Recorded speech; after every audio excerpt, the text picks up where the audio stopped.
जय हिंद। दोस्तों, आज मैं आपको बता रहा हूँ पैसेज कॉम्प्रिहेंशन जो डीव एलएलबी के एंट्रेंस एग्जाम में पूछे जाते हैं। वैसे तो किसी भी तरह का पैसेज कॉम्प्रिहेंशन होता है, उसमें 4 तरह के सवाल पूछे जाते हैं। पैसेज कॉम्प्रिहेंशन, कॉम्प्रिहेंशन का मतलब होता है समझ। तो कोई भी जो पैसेज होता है उसका एक अपना थीम होता है जिसके बारे में सारी जानकारी दी होती है। तो एक जो सवाल बनता है वो होता है थीम बेस्ड। 4 तरह के सवाल पूछे जाते हैं। कोई भी आपका पैसेज बना रहे, चाहे किसी भी एग्जाम का। तो डीयू एलएलबी एंट्रेंस एग्जाम में जो क्वेश्चंस पूछे गए हैं उसमें 2020 का एक सैंपल पेपर मैं उठाया हूं जो आज मैं आपको कराऊंगा।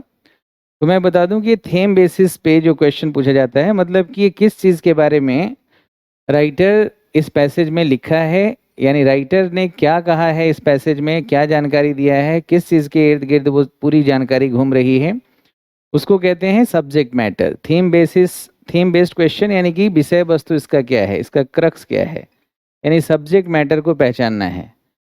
तो सब्जेक्ट मैटर को पहचानने के लिए सबसे पहला जो सेंटेंस लिखेगा राइटर, उस सेंटेंस को ध्यान से पढ़िए। उस सेंटेंस के जरिए हम राइटर के मन तक पहुंच सकते हैं, और जितना नज़दीक आप राइटर के मन के पहुंचेंगे उतना बेहतर कमांड कॉम्प्रिहेंशन आपका होगा पैसेज के बारे में। सही है। तो ये एक सवाल ये होता है। दूसरा सवाल जो पूछा जाता है कि जो पैसेज के अंदर में जो जानकारी दी गई है, फैक्ट बेस्ड क्वेश्चन। तो ये मुख्य रूप से 2 ही तरह के क्वेश्चन आपके इस जो डीयू एलएलबी के एग्जाम में पूछे गए हैं, उसमें यही पूछा गया है। फैक्ट्स यानी कि जो इंफॉर्मेशन दिया गया है पैसेज के अंदर में, जो भी जानकारी दी गई है उसी जानकारी के अनुसार ही आपको निर्णय लेके जवाब देना है।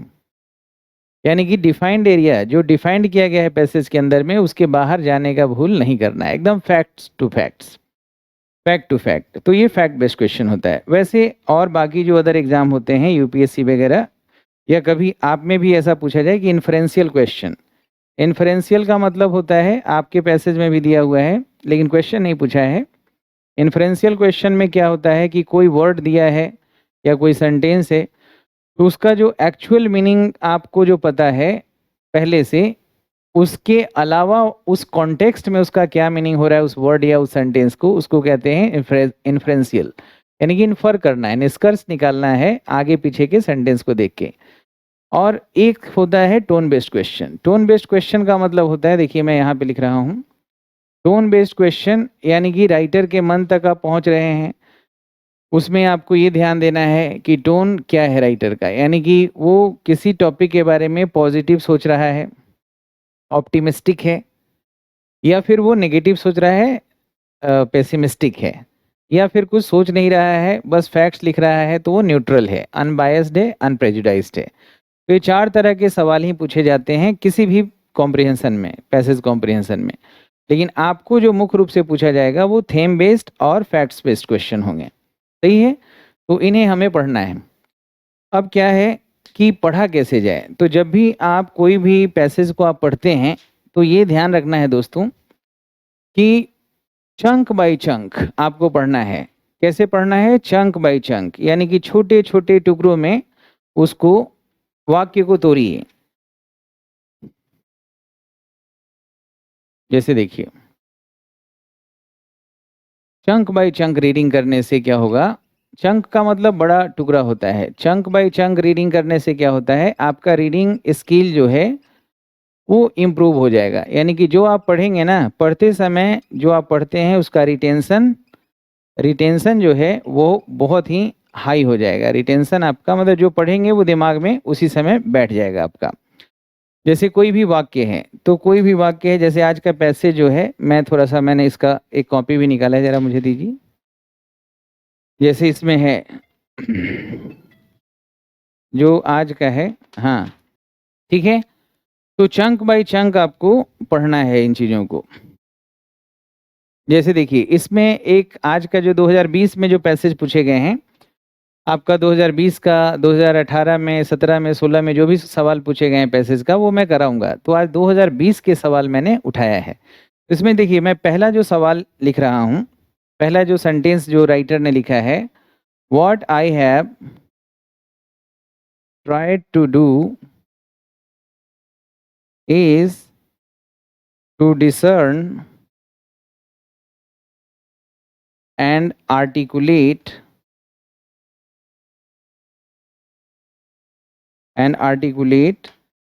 the natural laws। जरा देखिए तो वो लाइव में आ रहा है आपके मोबाइल में, है आ रहा है। Natural laws of a particular kind of natural laws of particular kind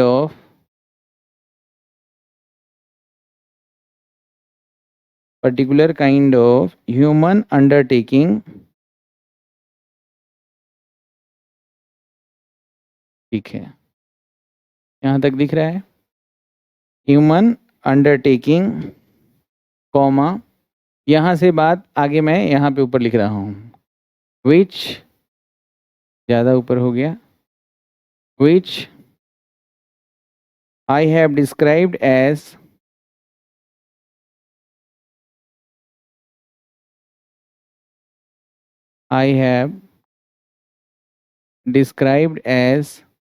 बहुत बड़ा सेंटेंस है, इस तरह से मान लीजिए कि एक सेंटेंस है।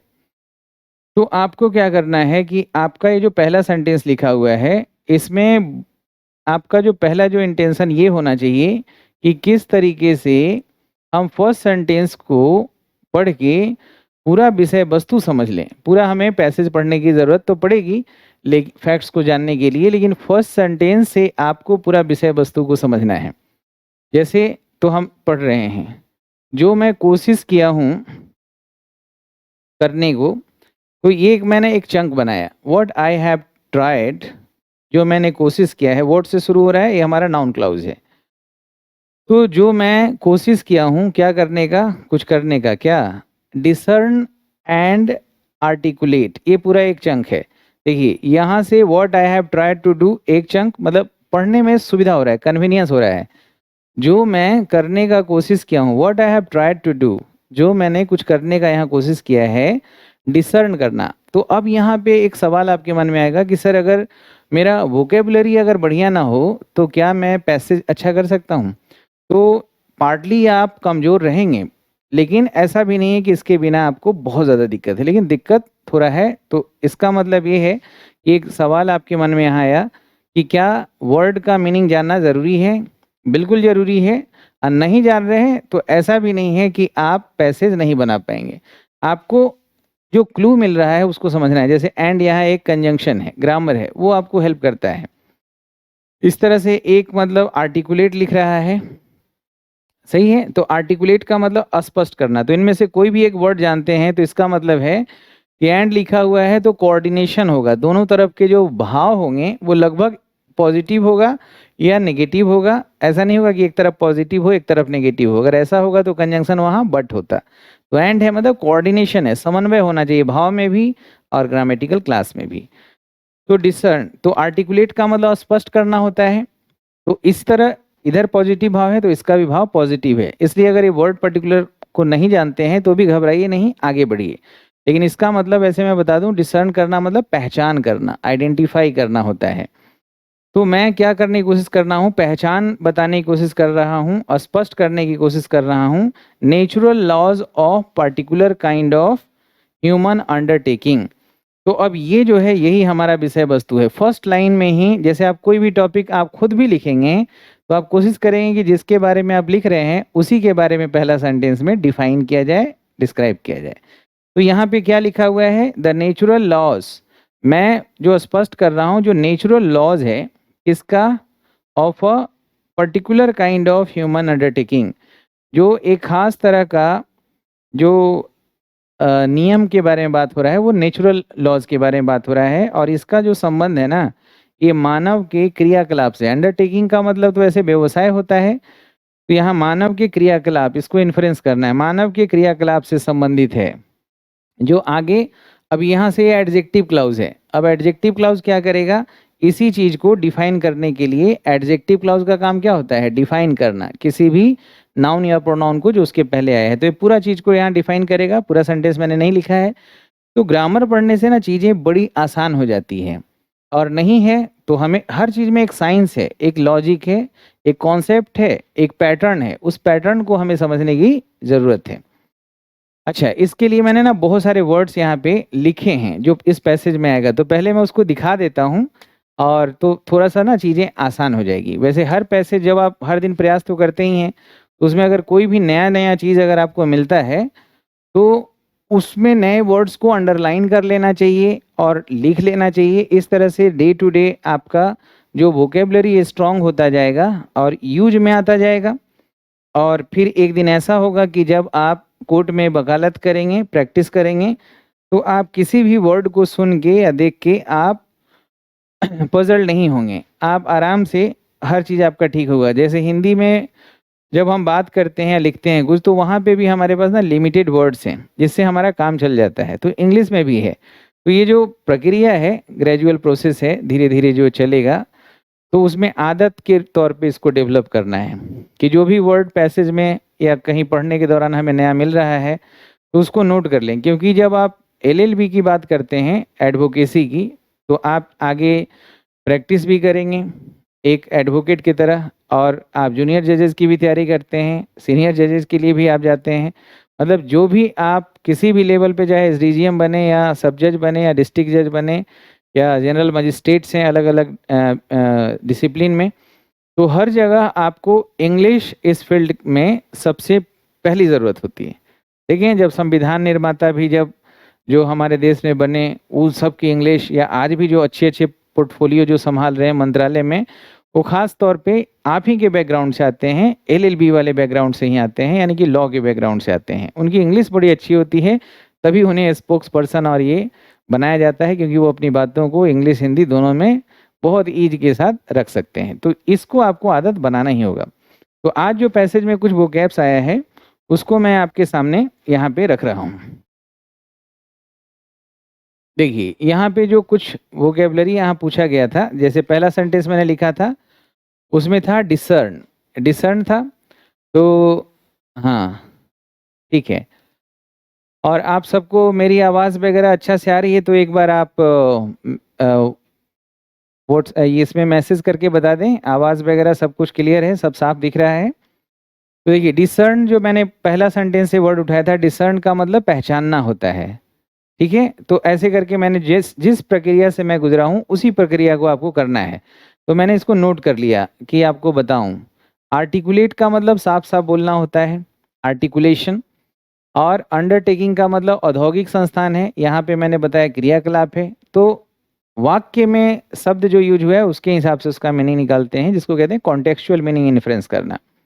कंडक्ट का मतलब आचरण होता है ना? और एंटरप्राइज़ का मतलब क्या होता है? उपक्रम होता है, उद्यम होता है, कोई व्यवसाय होता है। कुछ और वर्ड मैंने यहाँ से लिखा है, ब्रूडिंग। ब्रूड का मतलब सोच-विचार करना होता है, ब्रूडिंग का मतलब सोच है। मैं एक बार ओवरव्यू करा दे रहा हूँ यहाँ पे, है ना? हाँ, आप चाहें तो इसका स्क्रीनशॉट भी ले सकते हैं सारे वर्ड्स का। हाँ, जैसे यहाँ पे देखिए, मैं अलग हो रहा हूँ, और अलग क्या, मेरे साथ भी ले लीजिए, कोई दिक्कत नहीं है। टेरेस्ट्रियल, टेरेस्ट्रियल का मतलब होता है सांसारिक।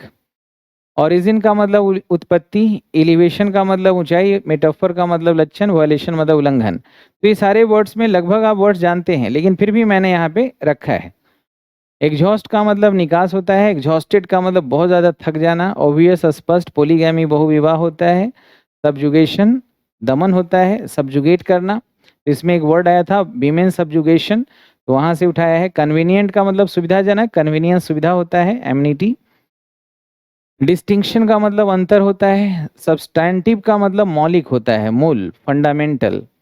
डिस्टिंग्विश्ड का मतलब होता है सम्मानित, प्रतिष्ठित। और इफेकेसियस का मतलब प्रभावशाली हुआ। और परपोर्ट का मतलब तात्पर्य बतलाना है, जो लास्ट वर्ड यहाँ पे दिया गया है। अब मैं ना आपको पैसेज दिखा रहा हूँ, और प्रैक्टिकली आपको मैं समझा रहा हूँ कि कैसे इसको आसान बनाते हैं। तो जब आप पैसेज पढ़े ना, तो सबसे पहले क्या करते हैं? पैसेज पढ़ने के लिए तो हमने बताया ही कि आपको, जब हम शुरू में अभी हम आपको बता रहे हैं, तो पहला हमारा फोकस है कि रीडिंग स्किल आपका अच्छा हो। तो रीडिंग स्किल आपका अच्छा हो, इसके लिए पढ़ने का तरीका अलग है कि आप एक-एक सेंटेंस, खास करके पहला सेंटेंस जो है उसको ध्यान से पढ़िए। जो एग्ज़ाम्पल्स होते हैं, जैसे एक होता है मेन डिटेल्स और एक होता है सपोर्टिंग डिटेल्स। तो मेन डिटेल्स जो होता है ना दोस्तों, उसमें क्या होता है कि जो विषय वस्तु, जो मुख्य रूप से विषय वस्तु कहा गया है वो रहता है मेन डिटेल्स, और जो भी आप बात कह रहे हैं उसके लिए कुछ उदाहरण देंगे, कुछ कहानियाँ सुनाएँगे, तब जाके आप लिख सकते हैं कोई भी टॉपिक को, तो उसको कहते हैं सपोर्टिंग डिटेल्स। तो हर पैसेज में मेन डिटेल होता है और सपोर्टिंग डिटेल्स होता है। तो मेन डिटेल को आपको ध्यान से पढ़ना है, और सपोर्टिंग डिटेल्स जो एग्जांपल्स होते हैं, जो पैसेज के लेंथ को बढ़ाता है, उसको आप सरसरी निगाह से तेज़ी से पढ़ के निकल सकते हैं। लेकिन अच्छा ये है, ये तो हुआ रीडिंग स्किल्स की बात। लेकिन अगर मैं ये चाहता हूँ कि हमारा जो है, हाँ, आ रहा है आवाज़, सभी को आ रहा है, वेरी गुड, वेरी नाइस। तो मेरा ये कहना है कि अब हम पैसेज आपको जो बनाना है, क्योंकि आपको टाइम भी बचाना है एग्ज़ाम के हिसाब से, समय बहुत कम है, तो इतना सारा स्किल सीखने के लिए तो मेरे 300, साढ़े 300, 400 वीडियो पड़े हुए हैं यूट्यूब चैनल पे, श्याम शर्माज़ क्लासेस के नाम से खोजिएगा, वहाँ मिल जाएगा। वहाँ पे टाइम हो तो बाद में भी पढ़िएगा। अभी तो फ़िलहाल एग्ज़ाम निकालने के हिसाब से बता रहे हैं। बाद में श्याम शर्माज़ क्लासेस के यूट्यूब चैनल पे जाके जितने भी वीडियोज़ पड़े हुए हैं वहाँ पे देखिएगा। डिटेल और जानकारी आपको जब चाहिए तो आपको मैं दूँगा। फ़िलहाल मैं इन सारे एग्ज़ाम के पैसेज को जल्दी से कैसे बनाएँ। तो इसमें जैसे 5 सवाल होते हैं, छोटे पैसेज होते हैं लेकिन टीडियस होते हैं, मतलब थोड़ा-सा चैलेंजिंग नेचर का है, लेवल ऑफ डिफ़िकल्टी हाई है। अगर बाकी एग्ज़ाम की तुलना में देखें तो इसका लेवल ऑफ डिफ़िकल्टी हाई है, और हाई होने के कारण हैं। कारण ये है दोस्तों कि बाकी सारे एग्ज़ाम में जो विषय वस्तु होते हैं ना, जैसे कोई कहानी उठा लिया, तो साइकोलॉजिकली हम बहुत अच्छा फ़ील करते हैं, कोई कहानी है पढ़ लेते हैं, कुछ भाव आसानी से समझ लेते हैं। या कोई ऐसा विषय वस्तु है इतिहास का या आस-पास में होने वाली घटनाएँ, तो उसको हम बहुत जल्दी हम कनेक्ट कर लेते हैं और उसका भाव बहुत जल्दी हम समझ लेते हैं, तो लेवल ऑफ डिफ़िकल्टी कम कम हो जाता है अगर हमें कुछ कहानियाँ मिल जाए। लेकिन अगर कोई ऐसा टॉपिक मिल जाए जो विषय आपके लिए कठिन है, जिसमें आपका नॉर्मली आपका इंटरेस्ट नहीं है, जैसे अभी जो टॉपिक है वो थोड़ा-सा फिलॉसफिकल टाइप का है, या कोई ऐसा टॉपिक मिल जाए साइंस वाले स्टूडेंट्स को, अगर मिलता है साइंस का टॉपिक तो आसान है ना, लेकिन अगर आर्ट्स वाले स्टूडेंट्स को साइंस का टॉपिक मिलता है तो उसके लिए फिजिक्स वाला टॉपिक हो जाए तो थोड़ा-सा कठिन लगता है। तो एक लेवल डिफ़िकल्टी यहाँ से बढ़ती है। दूसरा लेवल ऑफ डिफ़िकल्टी बढ़ता है कि वर्ड नए-नए पूछे जा रहे हैं, भारी भरकम वर्ड हैं, तो तब भी लेवल ऑफ डिफ़िकल्टी बढ़ जाएगा। और तीसरा जो लेवल ऑफ डिफ़िकल्टी बढ़ाता है, वो पैसेज का लेंथ। अगर पैसेज बहुत बड़ा है, तब भी लेवल ऑफ डिफ़िकल्टी बढ़ जाता है। तो आपका जो पैसेज है, इसमें पैसेज का साइज़ तो छोटा है, तो ये डिफ़िकल्टी नहीं है, पैसेज छोटा पूछा जाता है। वर्ड कुछ नए हैं, ये डिफ़िकल्ट होता है, और टॉपिक जो होते हैं वो थोड़ा-सा फिलॉसफिकल टाइप का होगा, और लॉ, लीगल टर्म यूज़ ज़्यादा किए जाते हैं, तो ये डिफ़िकल्टी बढ़ाता है। लेकिन ये सारी बातों को एक साइड रख दीजिए। ऐसा नहीं है कि जब लेवल ऑफ डिफ़िकल्टी बस मन में थोड़ा बोझ बढ़ाने के लिए है। आप पहले से जानते हैं कोई विषय को या नहीं जानते हैं, फ़र्क क्या पड़ता है? आपको तो बस उतना ही जवाब देना है ना जो पैसेज में लिखा हुआ है। तो जो पैसेज में लिखा हुआ है उसको आपको पढ़ना आना चाहिए, यानी रीडिंग स्किल आपका अच्छा होना चाहिए। देखिए, मैं यहाँ पे क्वेश्चन दिखा रहा हूँ। एक बार फ़ोन करके उनको बता दीजिए। हाँ, ठीक है।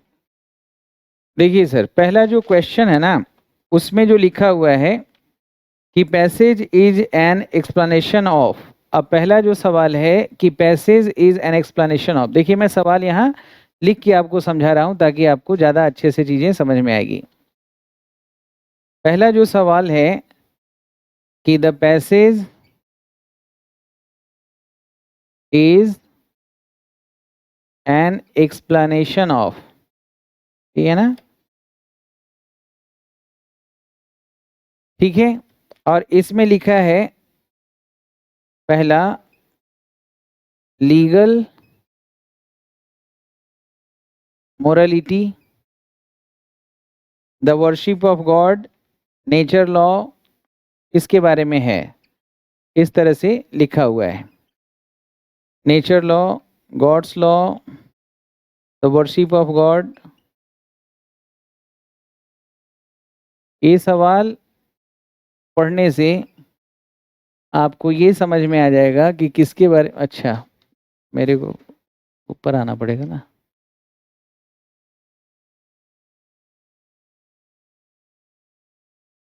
हाँ, मैं नहीं दिख रहा था।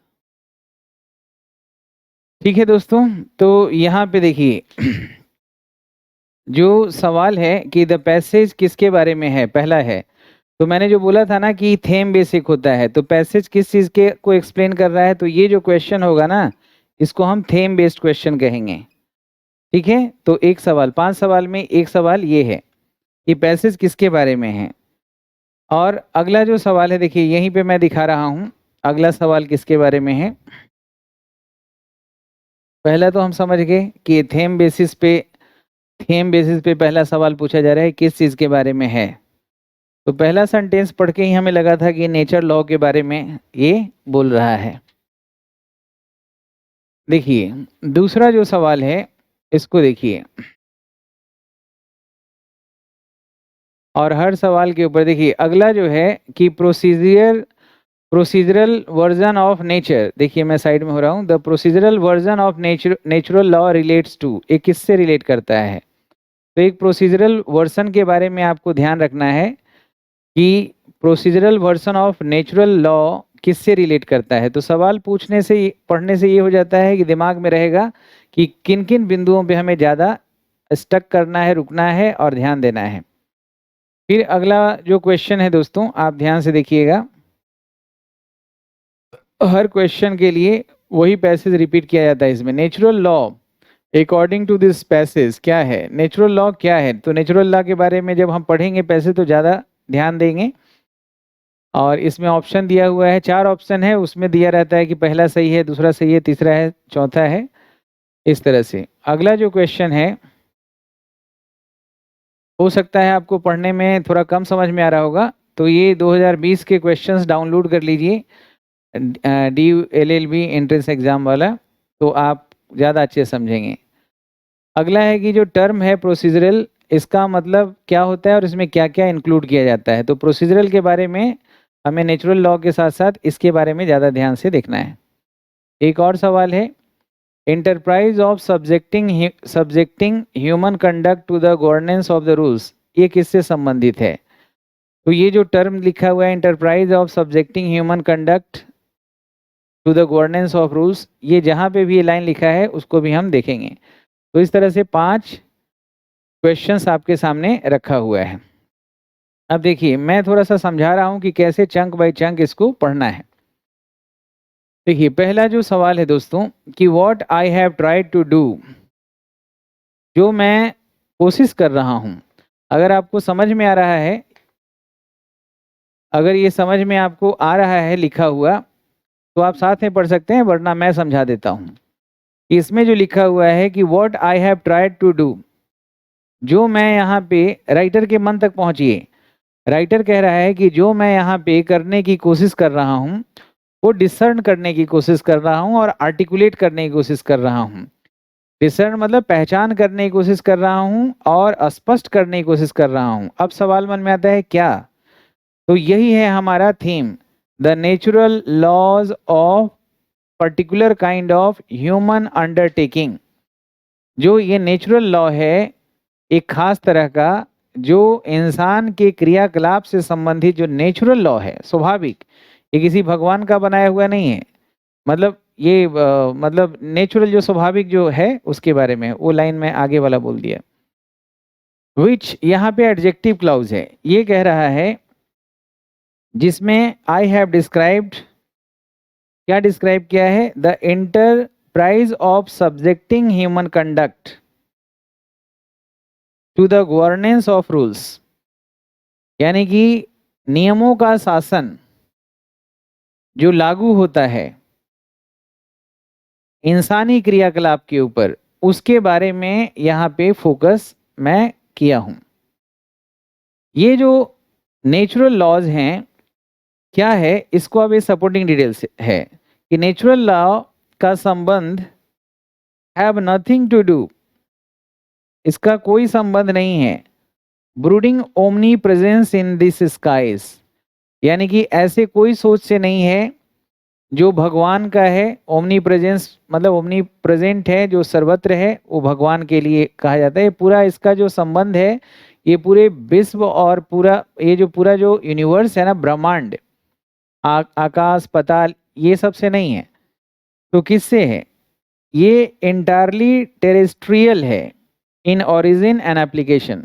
जो नेचुरल लॉ की मैं यहाँ पे बात कर रहा हूँ वो टेरेस्ट्रियल मतलब धरती से संबंधित होता है, ये सांसारिक है, लौकिक है, और ये इसका आकाश से कोई संबंध नहीं है, और इसका उत्पत्ति भी यहीं पे हम लोग किए हैं और एप्लीकेशन भी यहीं पे होगा, कहीं और के लिए नहीं है। पहला पैराग्राफ से हमें समझ में आया कि राइटर, पहला पैराग्राफ का मतलब जो है, इससे सवाल बनेगा कि नेचुरल लॉ यहीं पे आया है। नेचुरल लॉ का इंट्रोडक्शन कर रहा है कि नेचुरल लॉ जो ह्यूमन के कंडक्ट से संबंधित है, और ह्यूमन लॉ जो है वो धरती पे ही बना है और धरती पे ही लागू होगा, उससे हमारा कंसर्न है। हमारा कंसर्न उससे नहीं है जो ओमनी प्रेजेंस है, जो पूरे यूनिवर्स में है, उससे हमारा कोई कंसर्न नहीं है। ये इसी को मैं स्पष्ट करने की कोशिश कर रहा हूँ। मैं मतलब राइटर के मन तक पहुंच रहे हैं। अगला पैराग्राफ है, they are not higher laws. ठीक है, ये हायर लॉज नहीं है, तो क्या है? लोअर लॉ है। If any metaphor of elevation is appropriate they should be called lower laws. ठीक है दोस्तों, अभी क्या करेंगे अगला दिन इसको, कि जो ये पूरा पैराग्राफ है इसको टाइप करके और बढ़िया से समझाएंगे, जिसमें क्या होगा कि पूरे तरीके से आपको बड़े बड़े फॉन्ट में मैं कर सकता हूँ। लेकिन इसमें जो होता है, जो आपका पीडीएफ होता है, उसमें बड़ा साइज करना थोड़ा मेरे लिए मुश्किल है। तो अगला बार यानी अगला जो बनेगा उसको बड़े साइज में करके मैं दिखाऊंगा। और आप पहले से भी अगर पीडीएफ मिल जाए तो आप 2018 वाला जो पैसेज है उसको निकाल के आप खुद पढ़िएगा, और मेरा जो पढ़ाने का तरीका है उससे मैच करने की कोशिश करिएगा। तो आज मैं यहाँ पे बता रहा हूँ कि ये हायर लॉ ना नहीं है, बल्कि ये लोअर लॉ है। यहाँ पे सपोर्टिंग एग्जाम्पल्स दिया हुआ है कि ये बस इसी तरह से है जैसे कारपेंट्री पे, बढ़ई वाला काम पे जो नियम लागू होता है। जैसे इसमें एग्जाम्पल, इसको सपोर्टिंग डिटेल्स कहते हैं एग्जाम्पल को। जैसे इसमें बताया है कि कम से कम कारपेंटर जो है, जो कोई घर को बनाता है, तो वो चाहता है कि ये घर सुरक्षित रहे और इसमें जो रहने वाले लोग हैं उनका भी उद्देश्य पूरा हो। तो ये जो हमारा लोअर लॉ है, इसका संबंध यहीं पे धरती पे रहने वाले लोगों से है। यहाँ पे एक वर्ड लाइन जो लास्ट वाला लिखा गया है वो ध्यान देने वाली बात है कि, और ये सुरक्षित रहें, बस ये है सपोर्टिंग डिटेल्स है। अगला पैराग्राफ में जाइए। अब यहाँ पे 2 पैराग्राफ में नेचुरल लॉ के बारे में थोड़ा सा बताया कि नेचुरल लॉ है, इसका कोई मतलब उस तरह से बाहर के दुनिया से नहीं है, बल्कि ये धरती वालों के लिए ही है। जैसे आम एक एग्जाम्पल दिया कि कोई बढ़ी है, सुनार है, लोहार है, उसमें बढ़ी का एग्जाम्पल है, तो उस पर भी कोई नियम लागू होता है नेचुरल लॉ, कि जो वो काम करता है, मकान बनाता है, तो वो चाहता है कि ये सुरक्षित रहे और इसमें रहने वाले जो लोग हैं उनका जो नीड है, उनका जो उद्देश्य है वो पूरा हो। तो इन सब चीज़ों पे ये लागू होता है। अगला है 2 लिखा हुआ है, तो 2 का मतलब है अभी तक जो बात हुआ है उससे यहाँ विपरीत होगा, तो इसको हम कहते हैं, एक समझिए कि रोड साइन की तरह काम करता है, कि अब थोड़ा सा विपरीत बात होगा। 2 लिखा है, ऑल्दो लिखा है, या इवन दो लिखा है, या बट है, या ऑन द कंट्री लिखा है, तो रोड साइन की तरह काम करता है। तो ये एक सिग्नल मिल गया कि अब यहाँ से थोड़ा सा अपोजिट बात होगा। These natural laws touch one of the most vital of human activities.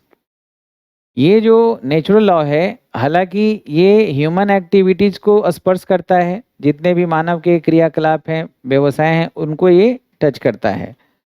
लेकिन इसके अलावा भी ये जो है obviously do not exhaust the whole of man's moral life. तो इंसान के जो क्रियाकलाप हैं, जो उसके कंडक्ट हैं, चरित्र हैं, उनको तो ये करता ही है। इसके अलावा मोरल लाइफ को बिल्कुल एकदम डिनायल नहीं करता है। मोरल लाइफ को भी आप नेचुरल लॉ में थोड़ा सा रख सकते हैं। हालांकि दे हैव नथिंग टू से, लेकिन इसमें ऐसा कुछ नहीं है, इसमें पोलीगैमी जैसे व्यवस्था है, आपका पोलीगैमी का बहुविवाह वाला प्रथा है, उसके बारे में नेचुरल लॉ कुछ नहीं कहता। ना ही ये मार्क्स की थ्योरी के बारे में, मार्क्स के स्टडी के बारे में कुछ कहता है, ना ही ये भगवान के अध्ययन के बारे में कुछ कहता है, ना ही ये आपका इनकम टैक्स और कौन कौन सा टैक्स है इसके बारे में कुछ कहता है नेचुरल लॉ। ना ही ये कहता है कि कोई महिलाओं के उत्पीड़न या सब्जुगेशन हुआ है, उसके ऊपर तो सब्जुगेशन वर्ड मैंने यहाँ पे लिखा था कि उत्पीड़न हुआ है, उसके बारे में भी ये नहीं कहता। तो नेचुरल लॉ को धीरे धीरे ये खोल रहा है, तो ये क्या कहता है।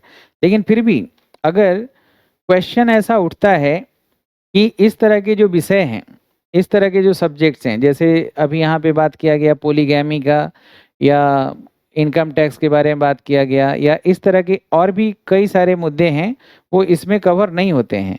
तो आपके मन में सवाल उठता है कि अगर इस तरह के मुद्दे हों तो उस क्या वो एक लेजिस्लेशन का विषय है, मतलब कानूनी विषय है, और इसको किस में रखा जाए। तो that question relates to what I have called the external morality of law.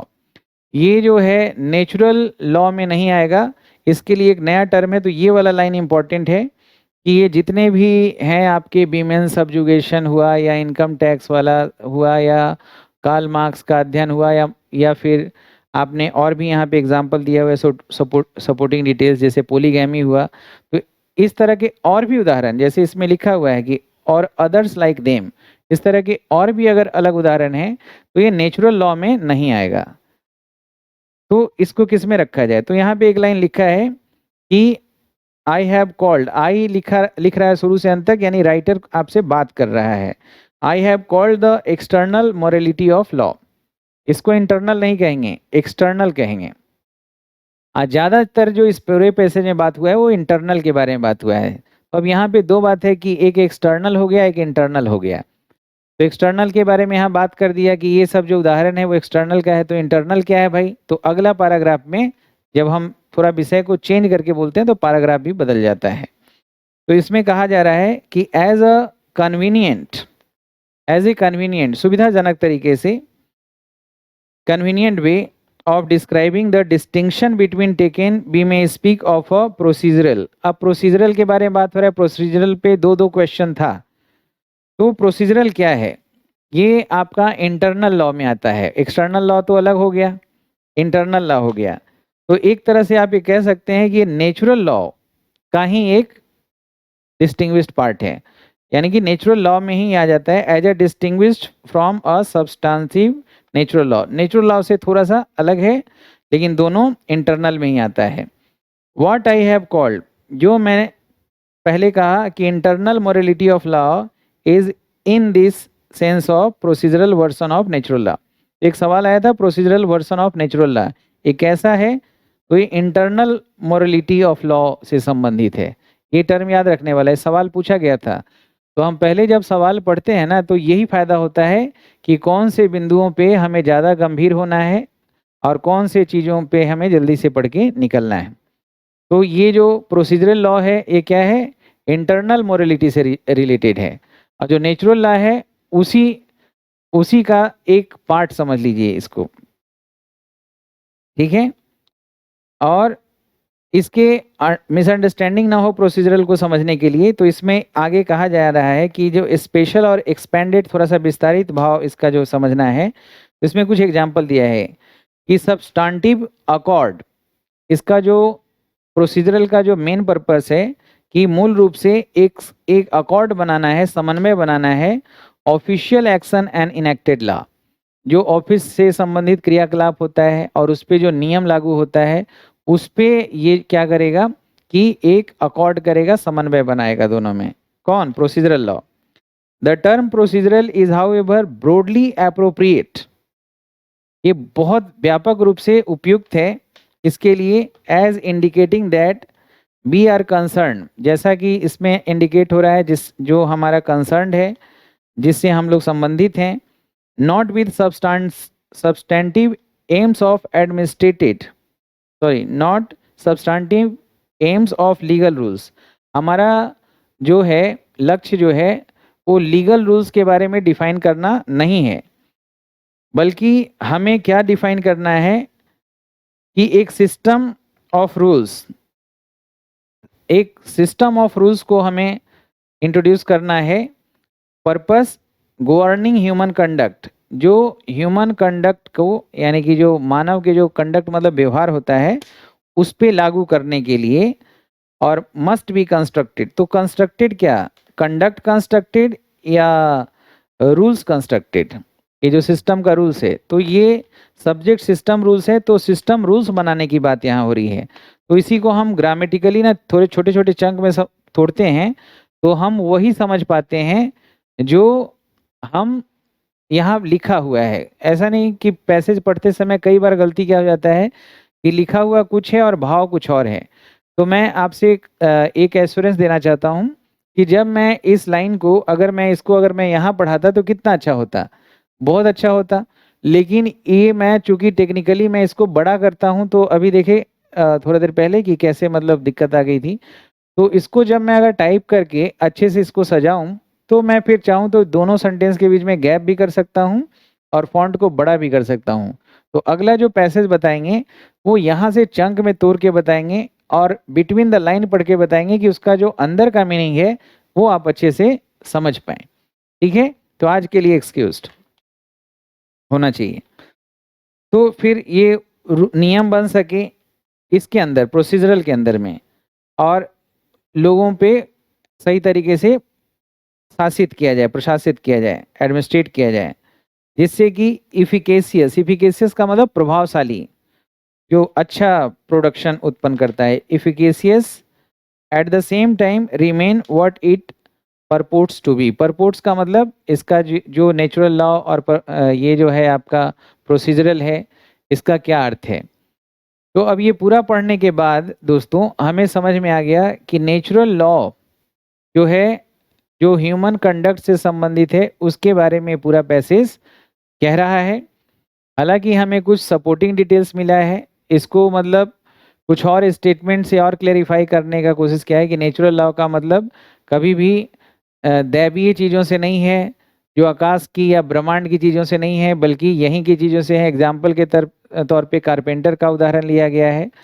फिर अगले तीसरे पैराग्राफ में बताया गया था कि ये हायर लॉ नहीं है बल्कि ये लोअर लॉ है, और इसमें वो सारी चीज़ें नहीं आती है जैसे जो पोलीगैमी वाला जो सिस्टम है आपके यहाँ, या इनकम टैक्स का सिस्टम है, या फिर आप जो और भी कुछ उदाहरण दिया गया है, वो सारी चीज़ें इसमें नहीं आती है। वो जो आती है वो आपका एक्सटर्नल मोरलिटी ऑफ लॉ में आता है। इंटरनल मोरलिटी ऑफ लॉ में प्रोसीजरल आता है, जो अगले पैराग्राफ में बताया गया था। और इस प्रोसीजरल लॉ में भी ये बताया गया है कि जो सिस्टम के अंदर में जो बनने वाले नियम हैं, जो व्यक्तियों पे लागू होता है, और ख़ास तौर पे जो नियम जो अप्लाई होता है उसके ऊपर, उसमें अकॉर्ड बनाने के लिए, समन्वय बनाने के लिए प्रोसीजरल लॉ का यूज किया जाता है, और इंटरनल मोरलिटी के लिए ही ये आता है। तो अब जो सवाल बना है उसका जवाब देना हमारे लिए बिल्कुल आसान हो जाएगा। तो इसमें जो आपका जो सवाल है वो ये है, देखिए पहला जो सवाल है, मैं थोड़ा सा यहाँ साइड में आके दिखा रहा हूँ। द टर्म प्रोसीजरल, ये पहला है ना? नहीं, ये पहला नहीं है। देखिए पहला सवाल मैं आपको दिखा रहा हूँ। देखिए पहला सवाल है, यहाँ पे देखिएगा, the passage is an explanation of. तो मैं इधर आ जाता हूँ। देखिए the passage is an explanation of, यानी ये पैसेज जो है किस चीज़ के बारे में बात हो रहा है। तो 4 ऑप्शन दिया जा रहा है, बड़ा ध्यान से देखिएगा चूंकि आपने समझा है इस चीज़ों को। तो passage is an explanation of, passage किस चीज़ का व्याख्या कर रहा है। तो जो बार बार जो चीज़ आ रही है, जो एक ही टर्म आ रहा है, वो है natural law related to human conduct, इसके बारे में है। तो पहला लिखा है लीगल मोरालिटी, तो लीगल मोरालिटी का कहीं चर्चा नहीं हुआ है, हालांकि इसका आंसर यही लिखा हुआ है इसमें, जो गलत है। दूसरा वर्शिप ऑफ गॉड के बारे में तो साफ मना किया था, तो वो ऑप्शन गलत है। गॉड्स लॉ के बारे में कहीं बात नहीं हुआ है, मना किया है, निगेट किया है। तो इसमें सिर्फ और सिर्फ जो जवाब होगा वो नेचुरल लॉ होगा, यानी नेचुरल लॉ, यानी ये थेम बेसिस पे क्वेश्चन बना है दोस्तों। अगला जो क्वेश्चन है, यानी इसमें आप समझ गए कि तीसरा होगा, तो इसमें जो क्वेश्चन दिया हुआ है वो है आपका फोर्थ, उसमें लिखा है थर्ड ओनली, तो ऑप्शन डी, और जो उसमें है अपना क्वेश्चन आईडी कोड वो वहाँ पे लिखा हुआ है। अब जरा दूसरा क्वेश्चन दिखाते हैं और देखिए आपको समझ में आता है कि नहीं। Procedural version of natural law relates to, तो प्रोसीजरल वर्सन पैसेज के लास्ट पैराग्राफ में हमने पढ़ा था, और ये रिलेटेड किससे है? इंटरनल मोरालिटी से रिलेटेड है। ये बात बिल्कुल सही है। तो कुछ और भी इस पे लागू होगा? एक्सटर्नल मोरालिटी से है कि इंटरनल मोरालिटी से है? तो एक्सटर्नल में तो वो सब आ जाता है जो लास्ट पैराग्राफ के पहले था, जिसमें पोलीगैमी और इनकम टैक्स लॉ और सब्जुगेशन ऑफ वुमेन और ये सब था, तो वो एक्सटर्नल में आता था। तो ये इंटरनल तो सही है। ऑब्जेक्ट्स ऑफ लेजिस्लेशन है? नहीं, लीगलाइज्ड चीज नहीं है ये, लीगल चीजों के लिए लीगलाइज्ड वर्ड यूज नहीं किया गया इस पैसेज में, तो अपने मन से मत लिखिएगा। ह्यूमन एक्टिविटीज के बारे में नहीं है, मुख्य रूप से ये जो है रूल्स और ऑर्गेनाइजेशंस के बीच में जो चीज़ों को अकॉर्ड करने के लिए है, तो इसको हटाइए प्रोसीजरल को। तो इसमें आप इंटरनल मोरालिटी लिखिए, यानी कि पहला जो आंसर है, ऑप्शन है, वही सही हो जाएगा इसका। अब जरा तीसरा क्वेश्चन देखिए। देखिए क्वेश्चन कितना आसान हो जाता है जब आप समझते हैं। Natural law according to this passage are, natural law क्या है? नेचुरल लॉ के बारे में आप शुरू से अंत तक पढ़े हैं। तो इसमें ऑप्शन है कि the ones having brooding omnipresence in the sky, मतलब आसमान में जितने भी ओमनी प्रेजेंस चीजें हैं पूरी दुनिया में, उस सब से है, पूरे ब्रह्मांड से। ये गलत बात है, पहले ही पैराग्राफ में मना किया है। Terrestrial in origin and application, ये स्टेटमेंट एकदम रीराइट किया हुआ है, जो वहां था वही स्टेटमेंट है, सही है। हायर लॉ है? नहीं। लोअर लॉ है? तो ये बिल्कुल सही है। तो सेकेंड और फोर्थ हो सकता है, तो इसमें फोर्थ ऑप्शन में सेकेंड एंड फोर्थ है, ये हमारा बिल्कुल सही हो गया। देख रहे हैं आसानी से बन रहा है अगर आप समझते हैं तो अगला है द टर्म प्रोसीजरल। यहाँ देखिए, the term procedural means and includes, ये जो प्रोसीजरल जो टर्म यूज किया है, इसको आसान बनाने के लिए उसने बहुत सारा एग्जाम्पल दिया था, तो उसी एग्जाम्पल को यहाँ पे रखा गया है, उसी ऑप्शन को दोबारा लिखा गया है। Substantive accord between the official action and enacted law, बिल्कुल सही है, यही डिफाइन किया था। Administration of a system of rules for governing human conduct, administration of a system of rules for governing human conduct, नहीं, ये ह्यूमन कंडक्ट के लिए नहीं था, बल्कि जो पहला वाला है ऑप्शन वो सही है। Construction of a system of rules for governing human conduct, ये सही है। एक्सटर्नल मोरालिटी से तो इसका संबंध है नहीं, और ये administration of a system of rules for governing human, हाँ ये ठीक है। पहला, दूसरा, तीसरा, तीनों एकदम जो लाइन है वो लिखा हुआ है, और ऊपर में आप पढ़ सकते हैं, ऊपर के ये जो लास्ट पैराग्राफ के आपका फोर्थ, फिफ्थ, सिक्स्थ और सेवेंथ, यानी कि 3-4 सेंटेंस में ये तीनों ऑप्शन के बारे में डिस्कस है। फर्स्ट, सेकंड, थर्ड, ये तीनों सही है, क्योंकि substantive accord between official action and enacted law, ये तो ठीक है। किस पर्पस के लिए है? For administration of a system of rules for governing human conduct, ये बिल्कुल सही है। और कंस्ट्रक्शन क्या था? रूल्स का, सिस्टम ऑफ रूल्स, बिल्कुल सही है। एक्सटर्नल मोरालिटी ये था ही नहीं, तो हमारा ऑप्शन हो जाएगा 1, 2, 3, इसमें है 1, 2, 3, बिल्कुल सेकेंड ऑप्शन जो है आपका बिल्कुल करेक्ट है दोस्तों, सही है। ठीक है, एक और क्वेश्चन है इसमें, देखिए इसमें लिखा हुआ है the enterprise of subjecting human conduct to the governance of rules relates to, तो ये नेचुरल लॉ से रिलेटेड है, बिल्कुल सही है। पहला नेचुरल लॉ का मेन जो पर्पस ही था यही था कि enterprise of subjecting human conduct to the governance of rules, तो नेचुरल लॉ हो जाएगा। गॉड्स लॉ गलत है। ऑब्जेक्ट्स ऑफ लेजिस्लेशन ये भी गलत है। हायर लॉ ये भी गलत है। तो पहला ऑप्शन बिल्कुल सही है, यानी कि जो सेकेंड ऑप्शन है 1 ओनली, यही हमारा सही हो जाएगा दोस्तों। तो दोस्तों आज मैंने पैसेज के बारे में कुछ जानकारी दी, थोड़ी बहुत चीज़ें आपको समझ में आई होगी और ये आपके लिए बिल्कुल फ़ायदेमंद है। लेकिन थोड़ा सा जो पैसेज का जो साइज़, मतलब जो फॉन्ट का साइज़ है और दो सेंटेंसेस के बीच में जो गैप है, वो मैं इस पीडीएफ में नहीं कर पाया हूँ, लेकिन अगले पैसेज में इसको मैं बहुत सही तरीके से आपके सामने प्रस्तुत करूँगा और आपको बहुत मज़ा आएगा। और आपको कुछ और सवाल है मन में तो आप सवाल करें और आपके सवालों का मैं जवाब ज़रूर दूँगा। और इसमें देखिए सारे क्वेश्चंस को मैंने यहाँ पे रख दिया, जो वोकैबुलरी था उसको मैंने यहाँ पे रखा है। ये सारे वर्ड्स को भी मैंने रखा कि आपको समझ में थोड़ा-सा ये आ जाए कि जो भी पैसेज हम पढ़े ना, उसके वर्ड्स हमें ज़रूर ध्यान में रखना है, जैसे डिसर्न था। अब आपके कुछ अगर सवाल हों तो ज़रूर कर सकते हैं। हालाँकि मेरी आवाज़ पहुँचने में थोड़ी-सी वक़्त लग जाती होगी आपको। डिसर्न पहचानना, आर्टिकुलेट साफ-साफ बोलना, अंडरटेकिंग औद्योगिक संस्थान, कंडक्ट आचरण, इसको चाहें तो आप स्क्रीनशॉट भी ले लें। ठीक है? टेरेस्ट्रियल था सांसारिक, ओरिजिन उत्पत्ति, एलिवेशन ऊंचाई, मेटाफर, ये सब का आप स्क्रीनशॉट ले सकते हैं इन वर्ड्स का।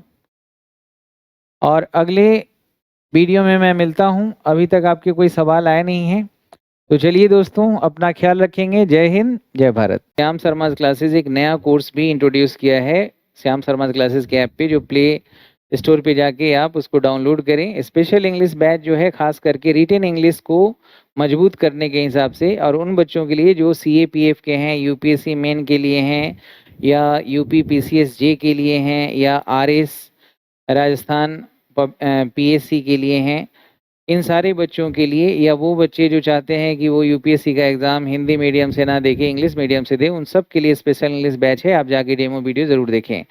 बाकी SSC, bank PO, railway, CAPF, ये सब के लिए कोर्स आपको पहले से ही complete English course recorded class मिल रहा है। आप ये सारी जानकारी 9599614791 पे कॉल करके प्राप्त कर सकते हैं।